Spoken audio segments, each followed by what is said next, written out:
Assalamualaikum warahmatullahi wabarakatuh. Innal hamdalillah nahmaduhu wa nasta'inuhu wa nastaghfiruh wa na'udzu billahi min sururi anfusina wa min sayyiati a'malina.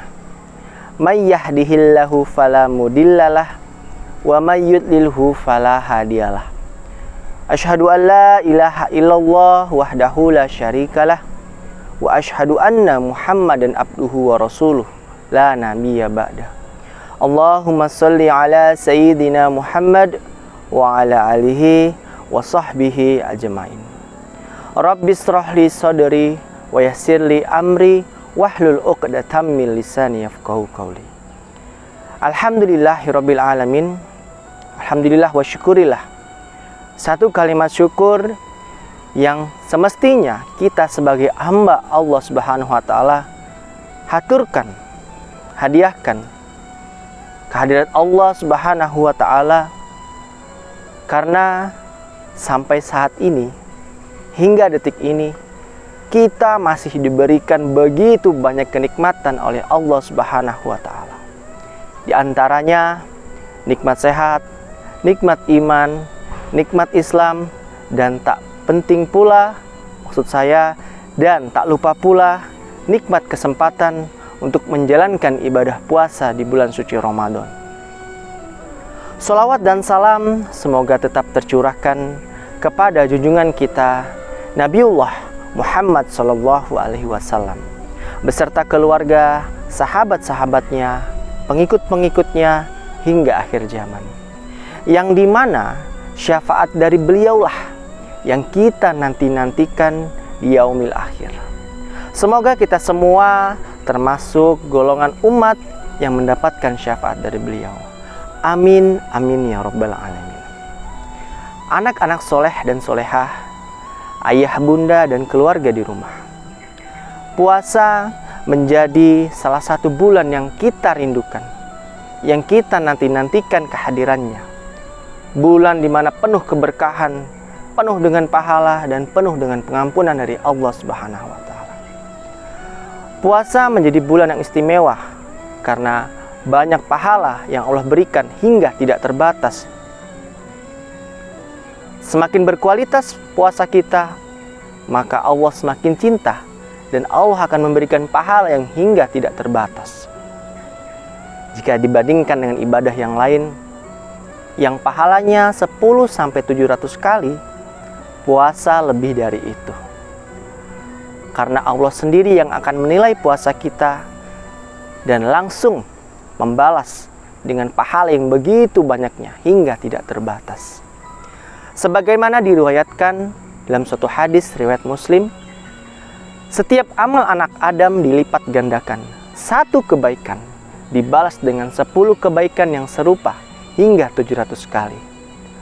Allah Azza wa Jalla berfirman, kecuali puasa, karena puasa itu untukku dan aku sendiri yang akan membalasnya.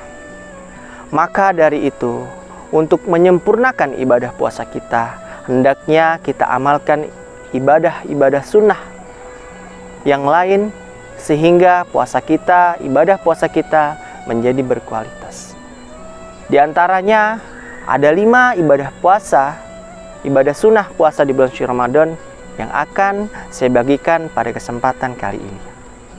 Yang pertama yaitu sahur dan mengakhirkannya. Di antara sunnah puasa di bulan suci Ramadan yang Rasulullah SAW ajarkan kepada kita yaitu makan sahur.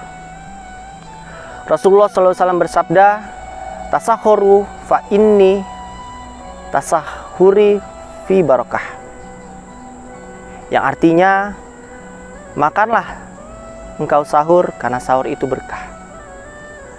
Syed Sabik dalam fikih sunnah menjelaskan bahwasanya ada hal yang menyebabkan mengapa sahur itu menjadi berkah, yaitu karena sahur itu menguatkan orang yang berpuasa, menggiatkan dan memudahkannya.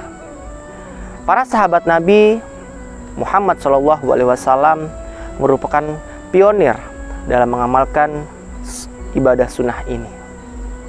sebagaimana diriwayatkan bahwasanya Anas bin Malik pernah bertanya kepada Zaid bin Sabit.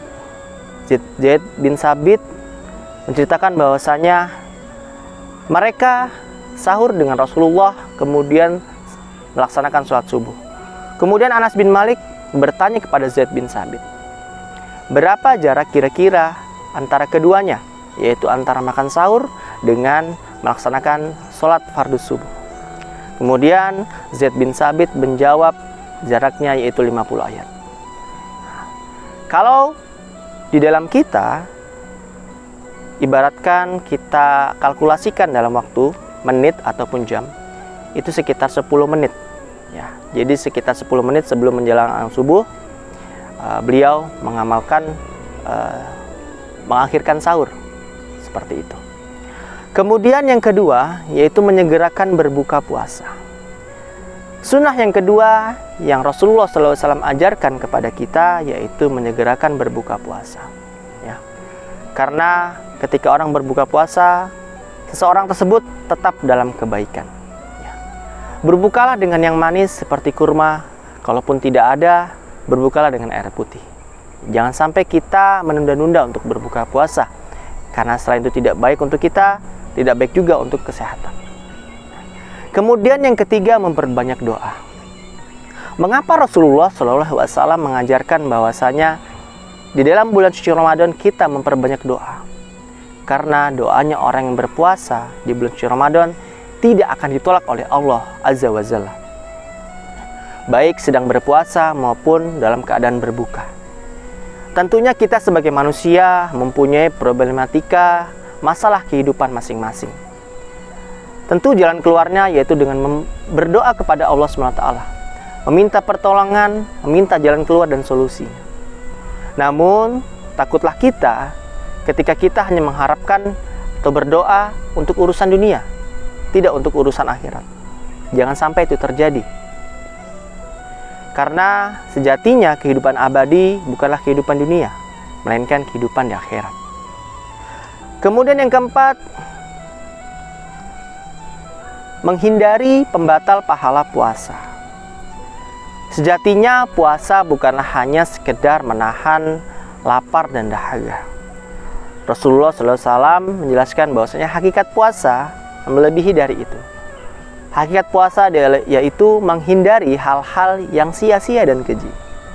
Maksudnya adalah kita dianjurkan atau diharuskan untuk menghindari perbuatan-perbuatan maksiat seperti menggunjing, mengomong orang lain, kemudian merampok, mencuri, dan lain sebagainya. Tentu hal itu harus kita hindari agar puasa kita mendapatkan pahala dan mendapatkan keberkahan dari puasa itu sendiri. Jangan sampai kita hanya mendapat puasa yaitu mendapatkan lapar dan haus saja. Kemudian yang terakhir yaitu sholat tarawih. Sholat tarawih ini menjadi ibadah sunnah muakkadah yang tidak kita temui di bulan-bulan yang lain, hanya di bulan suci Ramadan. Jangan sampai kita melewatkan satu malam pun tanpa melaksanakan sholat tarawih, walaupun ini termasuk ibadah sunnah ya. Baik, demikian yang dapat saya sampaikan kelima ibadah sunnah. Semoga kita semua bisa melaksanakannya demi menyempurnakan ibadah puasa kita. Kurang lebihnya saya mohon maaf. Bila ada jarum yang patah, janganlah Anda memanggil polisi. Jika ada kata-kata saya yang salah, janganlah Anda simpan di dalam hati. Wabillahi taufiq wal hidayah, waridho wal inayah, ihdinas siratal mustaqim. Assalamualaikum warahmatullahi wabarakatuh.